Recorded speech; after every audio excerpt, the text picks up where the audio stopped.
Hello guys, last time we learned about how to collect data and what different methods there were. This is a part 2 of that, and today we're going to be going specifically into surveys and the biases we mentioned in the previous video that exist when we collect the data. Let's begin. So data collection, it happens in most of the cases, it happens through observational studies, not a controlled experiment, as we are getting the first-hand data that is not in any way biased. So we observe what's happening here and we record exactly what is there to get the pure data. That's why it happens in most of the cases through observational studies. The key factor to having a really good survey is having an equal chance. I can't stress enough how important it is to have equal chance in everywhere. When collecting the data, for example, we've mentioned in the previous video about asking people about opinions of games. Let's say you ask only children, then you'll get a positive one. When you ask only parents, you'll get a negative one. Therefore, your data won't be that useful because it's not equal. You haven't asked all range of age your people who answer your survey. So therefore, equal chance is the most important thing when you're designing it and when you're conducting it. So sampling, what is sampling? Sampling is a statistical procedure that is concerned with selection of individual data and observation. And what simple random sampling is, it's like, as I've said here, is the best method of sampling. And this is because what simple random sampling, also known as SRS, is one in which every possible sample of the desired size has an equal chance of being selected. All target population has an equal chance of being asked, not least of their age, gender, any criteria. That is why I wrote here the best method of sampling. As you see here, you see 4 boxes here. They all have X%. That's the percentile of being chosen. They all have the equal percentile. This is what SRS is. There are many kinds of sampling methods.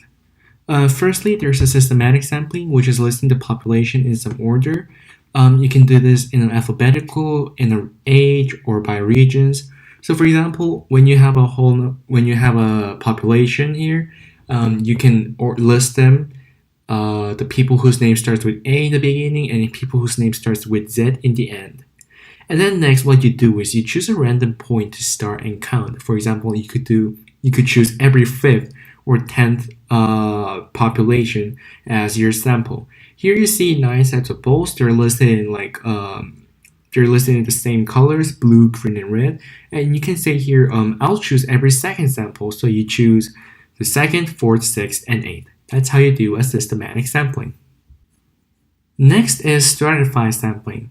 What stratified sampling is, you divide the population into homogeneous groups. And each groups are called as strata, in plural stratum. So you see here, there are 3 different groups, gray, purple, and pinkish red.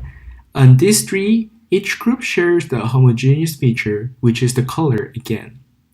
And then what you do after you divide into homogeneous groups are you apply proportional sampling. You could apply proportional sampling, but it's like mostly recommended that you use it.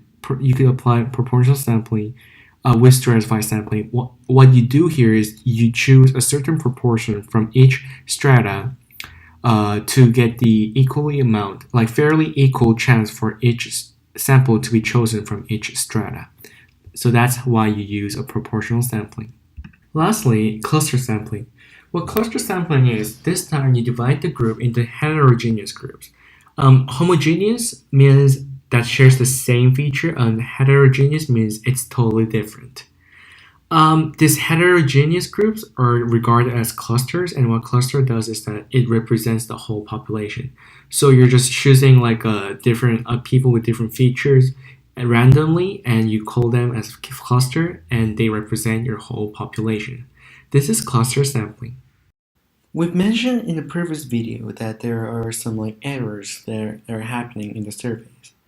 Realistically, errors are inevitable to avoid.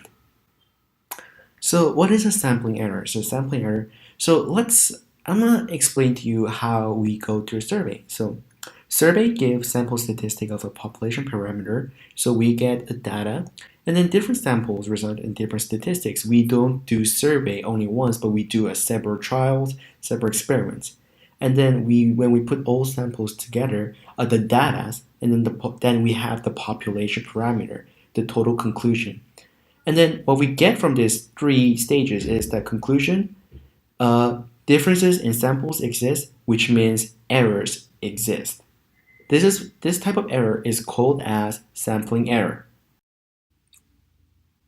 As I've told you before, there are many biases in surveys. Let's see what kinds of biases exist. Firstly, it's a household bias. It happens when one member from a large household is a representative. Then what happens is the majority of the members are not included. So let's say we are having a survey of a family that is consisted of 10 members and we just choose one member as a representative, then we're disregarding the 9 members, which is a huge problem. That's a household bias. Next is a non-response bias. There are times where people don't really actually care and they don't really bother to answer the surveys. The ones that are sent electronically, such as like Google surveys or things like that, are most likely to be non-responded by people. Next is the quota sampling bias. It happens when interviewers get a free choice in picking people, and what the problem is here, if you're a person who's trying to prove a theory, then you're most likely to be biased and ask the population that is most likely to support your hypothesis. And when this happens, you don't really get a really unbiased and a fair conclusion. Let's say, for example, you could choose more men over women or more women over men. You could have like more children over parents and vice versa. It could happen to race, regions, in any criteria. This is quota sampling bias. Next is response bias. This happens when the population is not answering honestly in an interview or things like that in a survey. For example, when you are having an interview with a doctor to see what your symptoms are, you could get scared and say, even though you have a pain in your body, you might say to the doctor you don't have a pain. This is what a response bias is. A selection bias is when it causes one sampling group to be more selected than the other one, so one group gets a more dominant advantage over having the chance to respond. Lastly, it's a size bias. Some groups are larger or smaller than the other one, and here again, if a group is larger than the other one, then it's most likely to have more answers, more conclusions from that group, which is likely to be biased. Lastly, undercoverage bias is when there is an inadequate representation. For example, telephone surveys could simply ignore all those subjects who don't have telephones, even though you could still get some data and opinions from that. And if you ignore them, you're already being biased. Next is a voluntary response bias. There are people who volunteers to answer this survey, and these people are most likely to be strongly opinionated, meaning they have like one strong opinion in their brain, which is most likely biased by their own thoughts and ideas and reasonings. Very lastly, is the wording bias. It happens when the questions are poorly worded. This doesn't only mean vague questions, but the questions could also lead to lure the population to answer a specific opinion or idea, which could lead to bias.